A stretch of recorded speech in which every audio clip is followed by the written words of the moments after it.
నమస్తే, మీరు చూస్తున్నవి ETV for you channel coverage కార్యక్రమాలలో భాగంగా భక్తి సమయం కార్యక్రమాల కవరేజ్ కు స్వాగతం. భద్రాద్రి కొత్తగూడెం జిల్లా పరిసర ప్రాంతాల్లో జరిగిన భక్తి కార్యక్రమాల సమాచారం ఇప్పుడు చూద్దాం.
భద్రాద్రి కొత్తగూడెం జిల్లా కొత్తగూడెంలోని ఏ పవర్ హౌస్ బస్తీ మరియు ప్యూన్స్ బస్తీ, సింగరేణి నర్సెస్ క్వార్టర్స్ వద్ద వేంచేసి ఉన్న శ్రీ శ్రీ శ్రీ బంగారు పోచమ్మ తల్లి దేవాలయంలో శ్రావణ మాస బోనాల జాతర పూజలు ప్రారంభమయ్యాయి.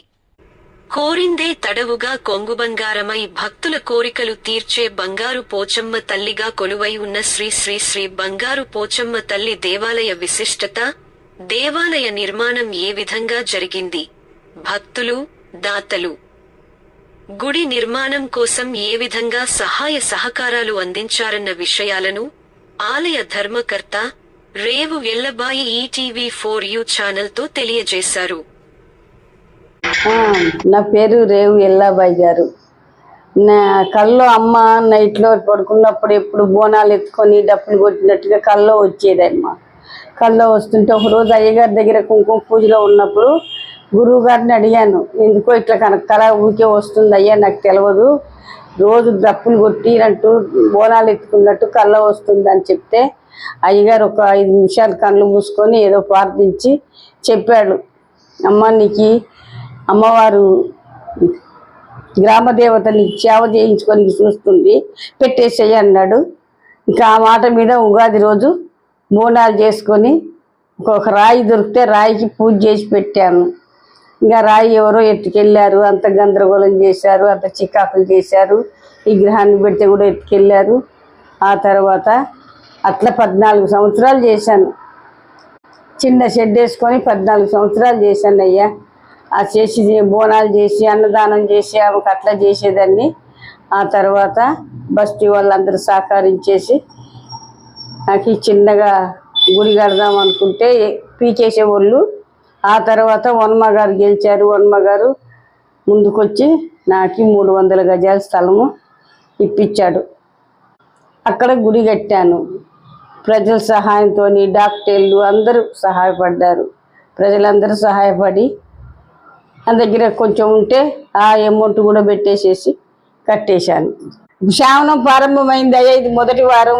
ఇప్పటిదాకా భక్తులు వచ్చారు, బోనాలు వచ్చాయి, చాలా చక్కగా నడుస్తుంది. అమ్మకు అన్నదానం జరుగుతుంది, శాంతి హోమం చేస్తా, అందరికి అన్నదానం పెడతా సంవత్సరానికి ఒకసారి. అయ్యా ఇప్పుడు అమ్మకి విగ్రహ ప్రతిష్ఠ కూడా చాలా బాగా జరిగింది. వనమ్మ గారు గుడి కట్టించిన తర్వాత 3 సార్లు వచ్చారు. మన గుడికి అమ్మని దర్శించుకోనికి.